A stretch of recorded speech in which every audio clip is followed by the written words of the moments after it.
spending money like I just got paid. $100 bills, tell them keep the change. Come on.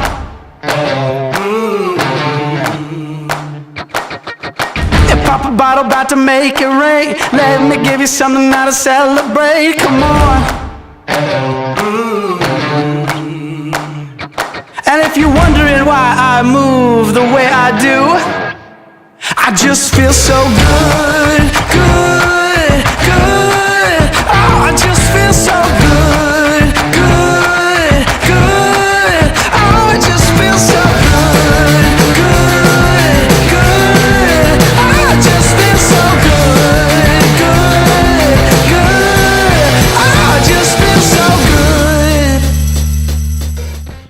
Hey, what's up guys, this is Superpals from Athletes.gg, where we're trying to improve storytelling in esports through, cinematography and technology. We're going to cover two things that happened the past week in esports news, and that was the end of South by Southwest and also the new Dragon Ball FighterZ patch that dropped yesterday. So let's get started. So South by Southwest was super fun this year. Nairo and HBox came to town. I got a chance to record both of them, bodying people in Austin. I'll link the videos down in the description below. By the way, I'm here at Lazarus Brewing Company. I love this place. This is where I come to work, every Wednesday with a couple friends, but they're not here right now because they're too busy for me. Anyway, esports was at South by in a huge way this year.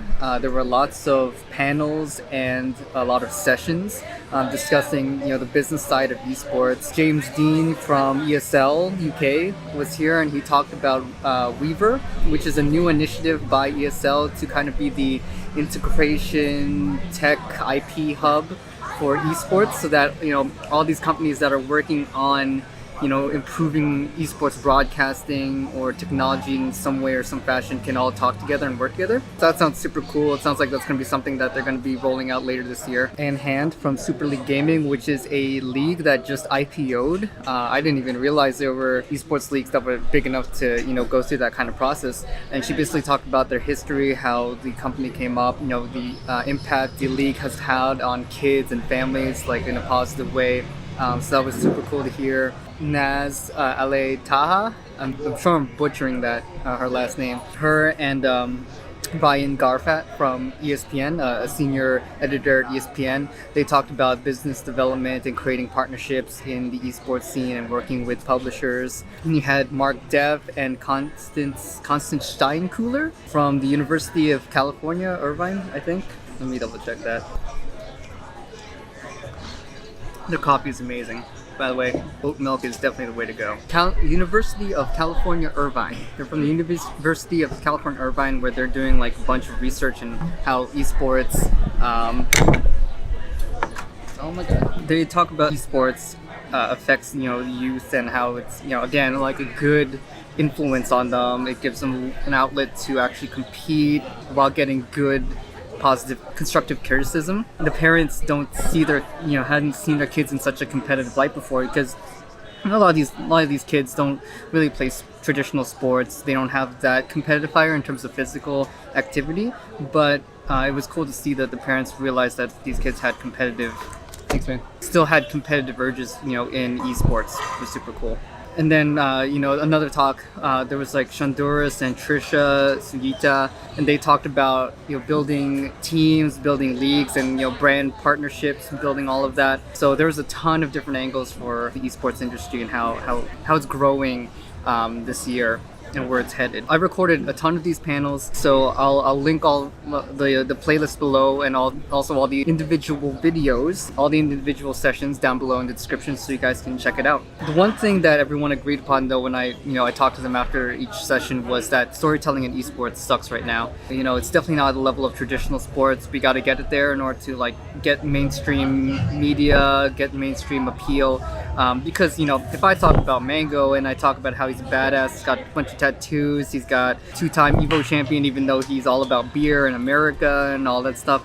You know, how do you get that across to regular folk that don't tune in every day, that don't watch his Twitch stream? And even then, people that in the Smash community, you know, still don't understand that what Mango's true personality is like. They just see like these clips of him being like a jerk and they think, oh, he's an asshole. Where if you watch 30 minutes of his stream, you realize he, like, you know, he's a super great guy, cares about, you know, Melee and Ultimate. How do we figure out a way to get those stories across all games, across, you know, all the different athletes? That's what I'm trying to solve. The other thing that I want to talk about is the Dragon Ball FighterZ patch that happened yesterday. Dragon Ball FighterZ was kind of in a bit of trouble from the previous patch, like what, a month and 2 months ago. A lot of people were pissed off that Gotenks wasn't nerfed, that, you know, they nerfed the mix-ups for you know, guard cancel. Those patches basically slowed down the game. They made the game very homogenous. You know, you basically had to pick Kazunoko's team in order to win. You know, that might have been why it cost a Sunday Evo spot. I'm not sure. But the patch that they dropped yesterday, it was very clear that they listened to the community, because they made a bunch of changes that, you know, right off the bat, people were super happy with.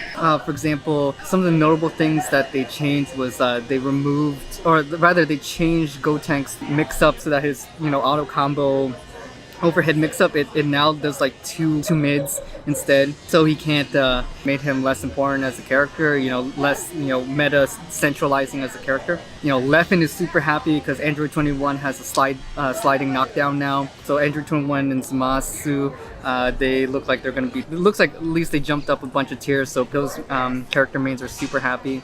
Unfortunately, like, they still, like, they nerfed both Majin Buu and Kid Buu to the ground again, even though they really didn't, you know, they weren't really polarizing characters, so that kind of sucks. Another big change is Hit can spend 7 bars and do 50 to 75% damage from a raw super. Don't know why. That's super awesome. And I think it's like a full screen super too, so it's crazy. You know, there's a whole bunch of changes, but it literally took Rufumonger like an hour and a half to go over all of the changes. So I'm gonna link to his video down below. You can watch that whole entire video to find out what all changed. But basically, the game is much faster paced. There's a lot more variety. There's a bigger selection and combination of teams that you can go in and feel confident about doing well competitively. So I think that's gonna make viewership way better, you know, at tournaments. It's gonna be easier to watch. But, you know, at least you won't be seeing Gotenks dominating the meta anymore. I think Sonic Fox and Leffen are super happy, and they have very different teams, so that's boding well for the game. And I think you know, it's gonna be another super hype game. It probably the hypest Saturday game at Evo. So I'm super pumped to see how this year goes. And I might actually pick it up again because I suck at traditional fighting games. I'm mostly Smash and like you know, first-person shooters. But I definitely want to learn Dragon Ball FighterZ and Unist before I, you know, go to Evo. I'm not gonna compete in them, but I definitely want to learn them so I can watch the game and also make videos for you guys that aren't familiar with Dragon Ball FighterZ and Unist. So let me know if you're interested in seeing like a how to watch Smash or how to watch a Unist match and stuff like that. I think that'll be pretty fun. So that's it for me today, guys. Hope you learned something. Again, check out the description below. There's a ton of video links to like those South by panel sessions, sessions with like Nairo and Hungrybox, and Rufumonger's summary video of all the DBFC changes. And I'll see you Friday. We're gonna be uploading. I'm making a video every Monday, Wednesday, and Friday. The goal is Monday is gonna be like a wrap-up summary of, you know, all the tournaments that happened over the weekend. Wednesday is gonna be more like industry updates and any tech news surrounding esports. Friday will be kind of what's up this weekend, like what tournaments to watch, like what athletes to watch out for. So, all right, guys, I'm gonna go have my tacos now and my coffee. So, peace. I'm spending money like I just got paid. $100 bills, tell them keep the change. Come on.